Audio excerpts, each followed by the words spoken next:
लेकिन लक्ष्मण में क्या विशेषता थी?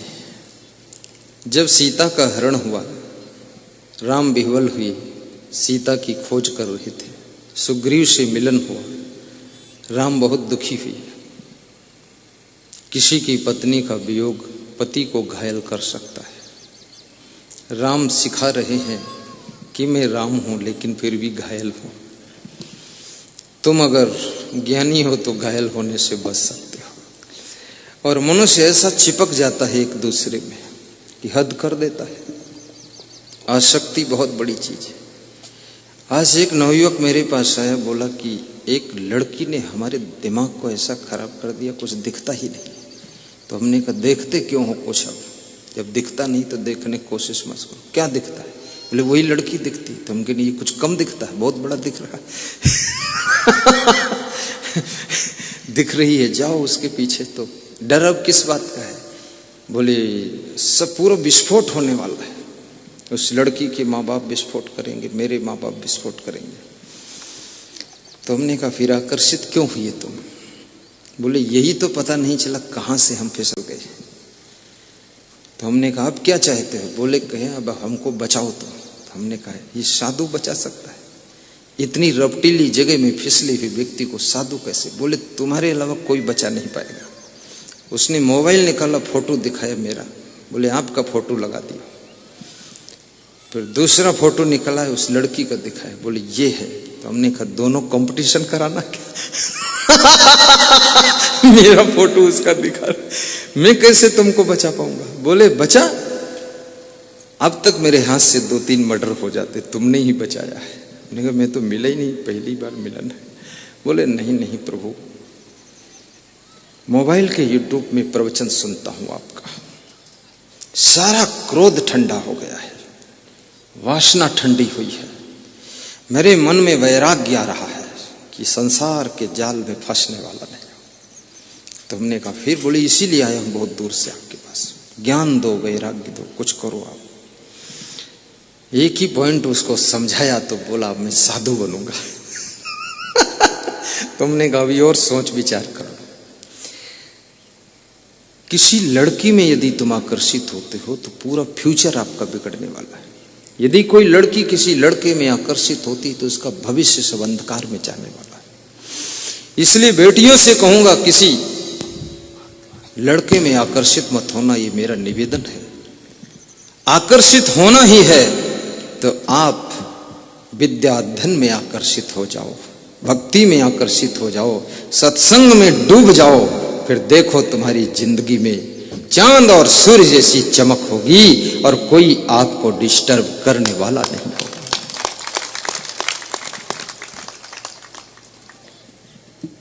तो चलना संभल संभल के। तो लक्ष्मण जी से राम ने पूछा, लक्ष्मण तुम कुछ मदद करो, मैं बहुत दुखी हूं। लक्ष्मण ने कहा हे राम, मैं पूरी मदद करूंगा आपको, लेकिन मैं करूं क्या? तो सुग्रीव ने उस दुख के बीच में कुंडल दिए और कहा राम देखो ये तुम्हारी भार्या के कुंडल हैं क्या? ये आकाश से गिरे थे और कोई विमान पर बैठी हुई कोई महिला रोती हुई जा रही थी और ये कुंडल मैंने पाए हैं, आप पहचानो इसको। तो राम विशेष दुख में थे तो वे कुंडल को पहचान न सके, तो लक्ष्मण को दिया कि कुंडल देखो क्या सीता जी के कुंडल है। तो लक्ष्मण ने जो बात कही है बहुत मार्मिक बात कही है। लक्ष्मण क्या कहते हैं?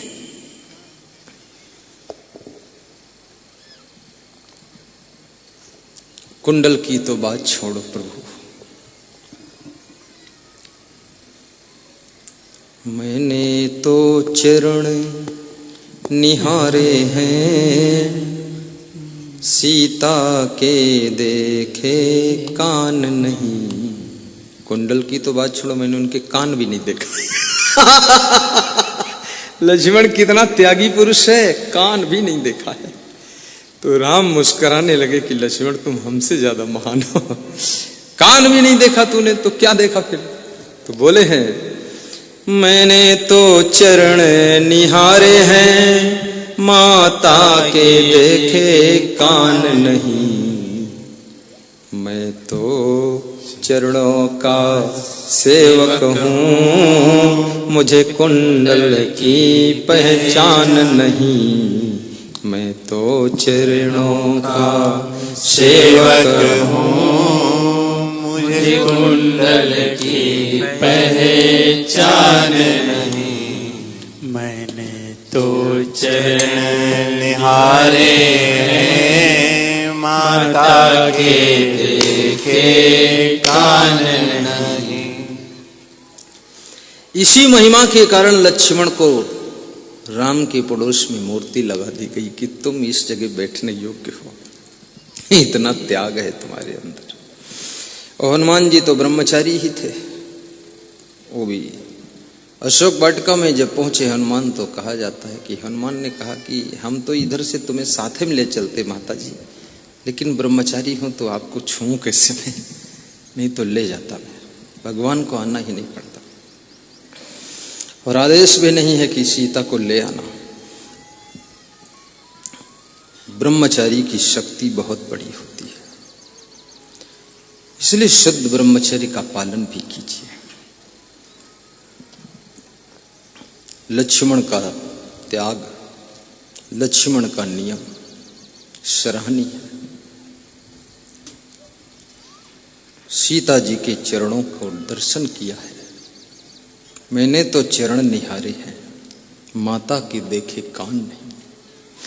और सीता जी उनकी भाभी लगती थी, लेकिन उनको वो माता कहते हैं। भाभी का मजाकिया रिश्ता नहीं रखा उन्होंने, माता कहा है कि उनके कान नहीं देखा। आप तो कुंडल प्रभु कह रहे हो, जो कान तक नजर नहीं गई, तो कुंडल तो कान में ही रहते थे। हम क्या जाने किसके कुंडल है। राम का दुख मिट गया, कितना महान भाई मेरे साथ है। त्याग और संयम,